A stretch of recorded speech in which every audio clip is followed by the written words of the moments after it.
Visual effects have evolved dramatically since their inception in the 1980s, and the credit goes to Hollywood, who has been able to do the unimaginable task of bringing fiction into our real world. It's no wonder then that our famous childhood animated characters are all coming back to life.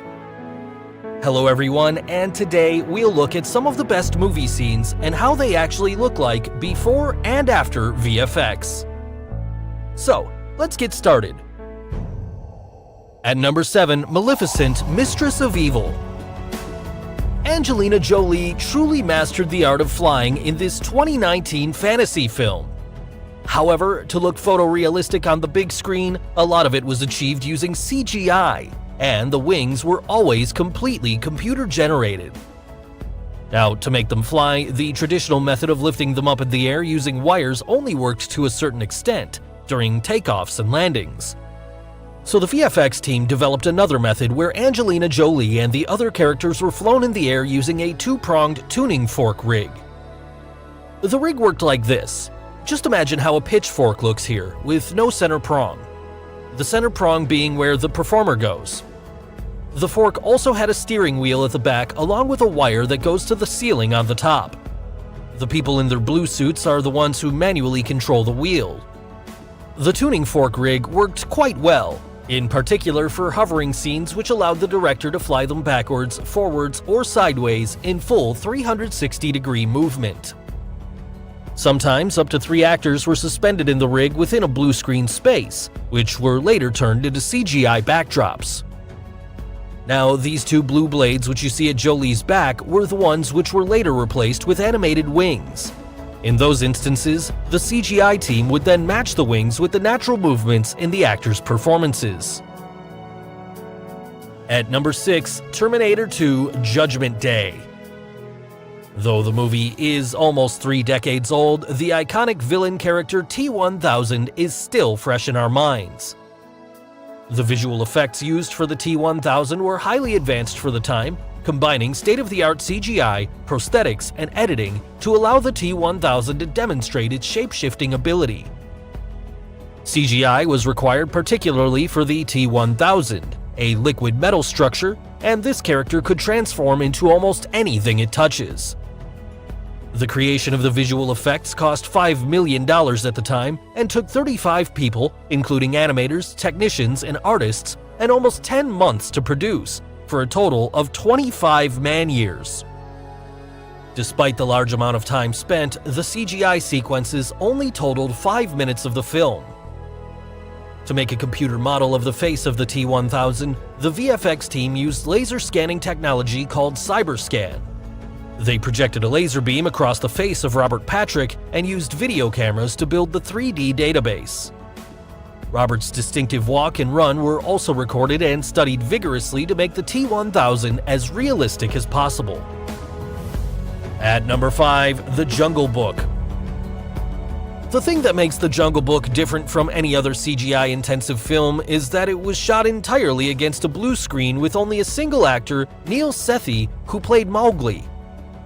All of the 70 animal species and the entire environment was created in CG, and for reference, animal puppet figures and a few people in blue suits were provided for Mowgli to act against, although none appear in the finished film.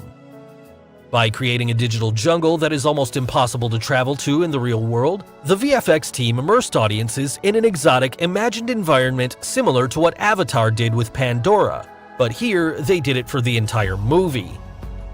Since the human eye is quite good at catching anything fake, the effects team did a great job in extending naturalism to show how animal mouths moved around human words. They even developed a new software for animating muscular structure in the animals. Such was the enormity of the task that it took 800 shots to create the visual effects of the jungle. The VFX shots took a total of 37 million hours of rendering. On average, a frame took 14 to 24 hours of rendering, while the maximum it took was 42 hours. Around 1,000 remote jungle locations in India were photographed and used as reference in post-production, which would then blend with the animal characters and Mowgli to ultimately create the final product. At number 4, The Walk. Philippe Petit, the man who is famous for his high-wire walk between the Twin Towers of the World Trade Center in New York City in the year 1974. The iconic stunt was recreated in the 2015 film The Walk, played by Joseph Gordon-Levitt as Philippe Petit. Since the Twin Towers no longer exist, the filmmakers had to recreate everything from scratch, and there was not a single piece of real footage available. The team digitally recreated the site, including the Twin Towers and its views of Manhattan as they once appeared. Only the top corner section of the South Tower was physically built, surrounded by acres of green screen.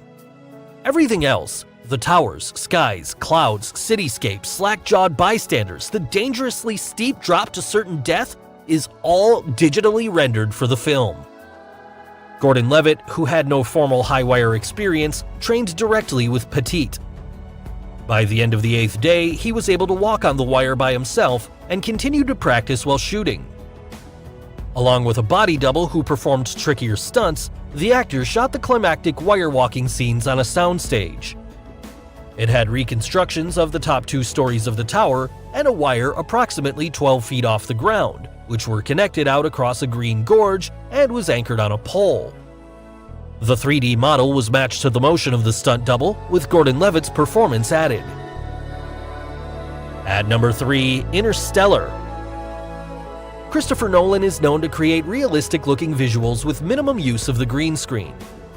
Now, for a film with so many great visuals, the number of effects in the film was not much greater than in Nolan's other films, The Dark Knight Rises or Inception.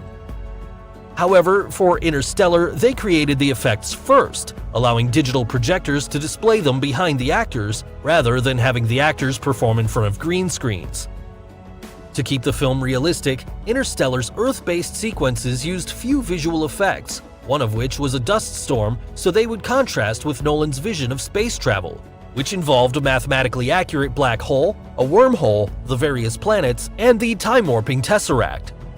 However, the standout scene is the one in which the astronaut Joseph Cooper enters the Tesseract, a 4-dimensional space of interlinked timelines, where he communicates with his daughter, Murph, in the far-distant past. The concept was based on a 3-dimensional extension of slit-scan photography. All the elements of Murph's bedroom were scanned at high resolution and were used to create a digital version, and from this, they generated the multiple extruded timelines. The 3D team used this digital model to extend the physical Tesseract set to infinity and beyond. At number 2, Captain Marvel. Everyone remembers Captain Marvel in the Avengers Endgame, where she arrives only at the end to destroy those gargantuan spaceships. In her solo film released in 2019, CGI was used in a lot of the scenes. For instance, look at this scene where she blasts out fire out of her hands. Obviously, it's only stupid to use 2 people dressed in green suits throwing fire flames from her back. The VFX team accomplished this effect by using LED armbands as a lighting prop for the actor. The famous scene where she is plummeting to Earth was done using a digital double for her to be able to close in on her face and really use her face and her expressions only where necessary. Also, to make it seem as if she's falling down from space, there were people beneath her who were moving her around in the blue screen suits, and they tried to puppeteer her to make it feel like she's floating in a more naturalistic way as she would when falling. So finally, the number 1 movie on our list, and yes, it is an all-time favorite film, The Matrix. Not only is The Matrix one of the greatest sci-fi creations, one particular scene has become renowned for its use of special effects in Hollywood and beyond. Yes, the incredible sequence where Neo dodges off Agent Smith's bullets with quite ease. The bullet time special effect is a time-rendered simulation which allows a shot to progress in slow motion while the camera appears to move through the scene at normal speed. The method used for creating this effect involved a technically expanded version of an old art photography technique known as time-slice photography, in which an array of cameras is placed around an object and triggered simultaneously. So the scene was created by suspending the actor on wires, using motion capture, and filming segments with multiple still cameras shooting from different angles. Then, instead of firing the cameras simultaneously, the visual effect team fired the cameras fractions of a second after each other, so that each camera could capture the action as it progressed, creating a super slow motion effect. When the frames were put together, the resulting slow motion effects reached a frame frequency of 12,000 per second as opposed to the normal 24 frames per second of film to create this stunning effect. So guys, hope you enjoyed this video. And what do you think of these movie scenes? And which VFX movie is your favorite? Tell us in the comments below. Subscribe now and press the bell icon. Never miss an update.